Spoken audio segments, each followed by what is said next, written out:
If your USB flash drive does not fit the USB port that we have at the bottom of the phone, for example, you have USB-A flash drive like I do over here, then in this case you need to use some sort of adapter or a hub that looks, for example, like this. They are really cheap and really easy to find on Amazon or some other websites.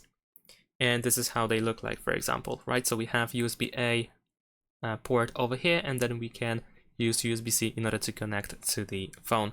So let's give it a try. We're gonna just simply connect the flash drive. There we go. And then of course we connect to the port at the bottom of our phone. There we go.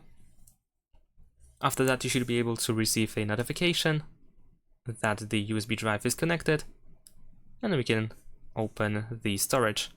And that's about it. Thanks for watching, leave a like and subscribe to my channel, and see you in my next videos. Bye!